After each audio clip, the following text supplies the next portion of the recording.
Bom, e uma resolução aprovada pelo Conselho Nacional de Justiça na primeira sessão comandada pelo ministro Luiz Roberto Barroso, em 17 de outubro, abriu caminho para a criação de diversos penduricalhos a magistrados de todo o país.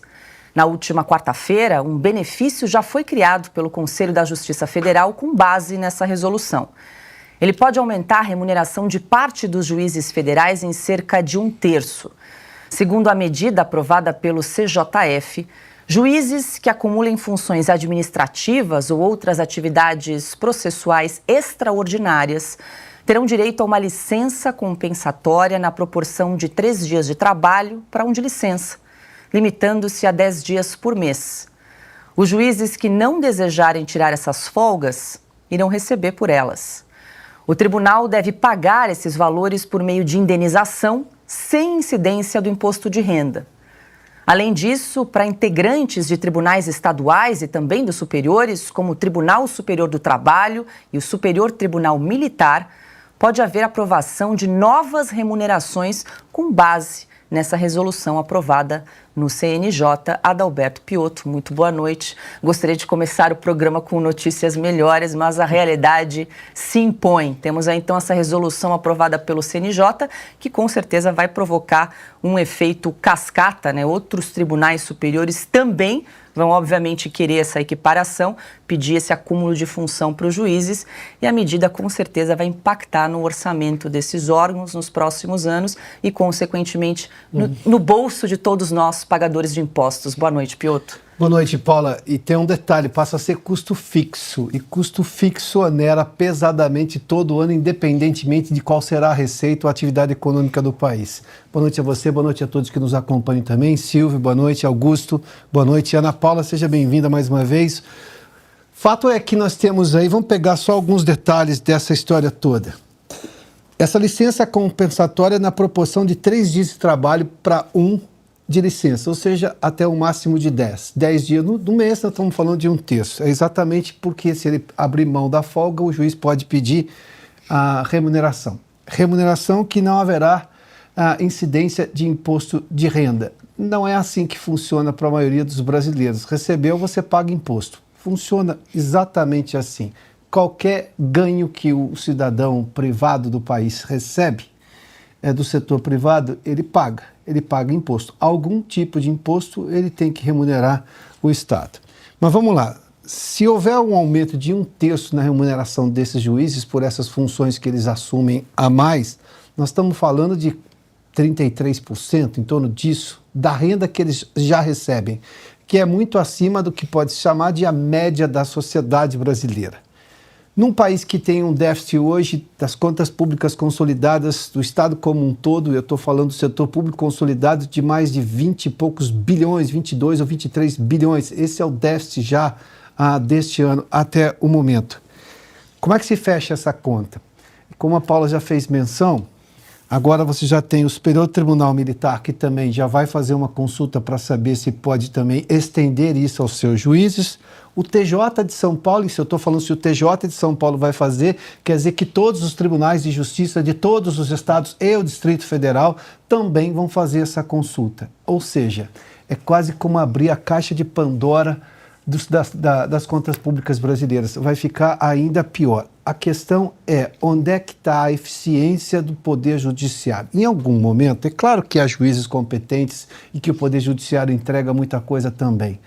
Mas no momento em que você tem restrição de receita, um país que ainda está se recuperando economicamente, que agora tem um governo que é pedular e que gera um problema ainda maior para se recuperar na rapidez que deveria se recuperar, um setor privado que está com problema para investir, porque tem receios justamente desse aumento das contas públicas, dos gastos públicos, faz sentido, neste momento, aumentar o ônus da sociedade em pagar pelo Poder Judiciário? Não, não faz. Mas essa é uma decisão do Conselho Nacional de Justiça, agora presidido pelo ministro Barroso. Ana Paula Henkel, muito boa noite, seja bem-vinda. Como bem ressaltou o Piotto, a gente não pode generalizar, né? Muitos juízes que cumprem a sua função de maneira correta, mas esse é mais um penduricalho que todos nós vamos pagar essa conta, né? Com essa decisão, então, do CNJ, só para a gente, assim, deixar bem claro para quem está nos acompanhando, os juízes vão poder pedir uma folga na proporção de 3 dias de trabalho por um dia de licença, limitando, então, a 10 dias por mês. E vale lembrar, né, Ana, e também a quem nos acompanha, que a classe dos magistrados, né, já tem 60 dias de férias garantido pela lei da magistratura, né? 60 dias mais essa possibilidade agora desses 10 dias. Boa noite, Ana.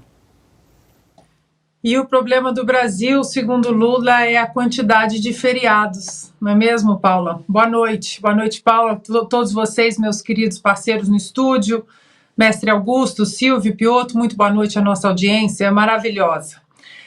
É complicado, né? Porque ontem nós conversávamos aqui sobre uma declaração do Barroso dizendo que quem reclama das decisões do Supremo Tribunal Federal, quem reclama das decisões dos ministros, quem reclama de ativismo, é porque não quer cuidar da democracia no Brasil, né? Porque tem aversão, como se tivéssemos algum tipo de aversão à nossa democracia. E mais uma vez entramos em mais uma semana, em mais um dia, em que ou ministros do Supremo Tribunal Federal ou Supremo Tribunal Federal continuam sendo notícia. É impressionante. Aqui, nós abrimos as páginas dos jornais, os sites, as redes sociais.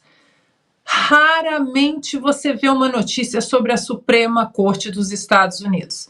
As únicas notícias que nós lemos aqui sobre juízes, que aqui eles são juízes, né, de carreira, sobre juízes da Suprema Corte ou sobre a Suprema Corte, né, em si, é quando tem alguma decisão importante ou a Suprema Corte decidiu alguma coisa pendente, constitucional apenas, lembrando que a Suprema Corte americana recebe de 80 a 90 casos por ano, enquanto o Brasil bate a casa dos 100 mil por ano, né?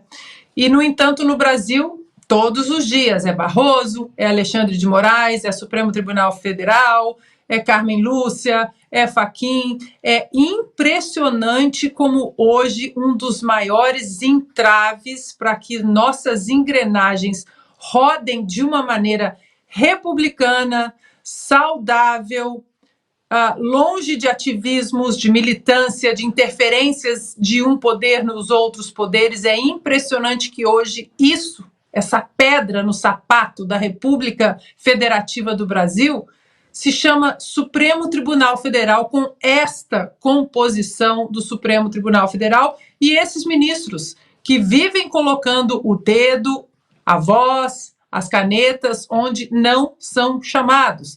E por que aqui nós criticamos essa composição do Supremo Tribunal Federal? Porque nós achamos que o Supremo Tribunal Federal, como instituição, é uma das instituições mais importantes do nosso país, da nossa nação. E é nosso dever, então, proteger essa instituição contra a quantidade de abusos e interferências de ministros e do próprio tribunal em si. Como o Piotr disse, você também, Paula, esse efeito cascata, o final dele é no nosso bolso. Augusto Nunes, muito boa noite. Temos, então, o poder judiciário mais caro do mundo. Todos os anos, 100 bilhões de reais são gastos para custear o poder judiciário e benefícios, privilégios, regalias, penduricalhos como esse que a gente está noticiando agora. Boa noite. Boa noite, Paula, nossa chefe. Boa noite, grande Piotr, meu irmão Silvio, minha querida parceira Ana. E boa noite a quem nos acompanha. Veja bem, o Piotr fez uma lembrança perfeita. Alguém aqui conhece alguém que não sei que fora do poder judiciário, fora da área do Supremo aí, que juízes, pega todo o poder judiciário. Sim, são juízes federais que conseguem esse benefício. Que ganha algum dinheiro sem pagar imposto. Começa por aí. Imposto de renda. Não dá para entender. Não existe, quer dizer, eles se acham realmente iguais aos outros, mas mais iguais. Outra coisa, eu sempre fiquei muito intrigado com pessoas que recebem 2 salários, por acúmulo de funções. Por um raciocínio baseado num raciocínio muito simples. Eu sou juiz de direito em Bauru. Aí eu acumulo com o juizado aí de uma cidade próxima lá. Eu não consigo aumentar minha carga de trabalho. Eu tenho 10 horas por dia, digamos. Eu continuarei trabalhando 10 horas por dia. 5 ali, 5 aqui, sei lá. Você distribui o seu tempo como achar conveniente. Mas por que dobrar? Eu não vou trabalhar em dobro. Porque para isso o dia precisaria ter 28 horas. Eles acham que, com a maior tranquilidade, eles dobram o salário que nós pagamos e é uma evidência. Vamos desenhar aqui. O ministro Alexandre de Moraes, no momento, é o ministro, superministro do Supremo e preside o Superior Tribunal Eleitoral. Ele ganha em dobro. Ele trabalha 29 horas, 30, ele é capaz, se for para prender gente, ele é capaz de aumentar o dia, mas ele não trabalha o dobro.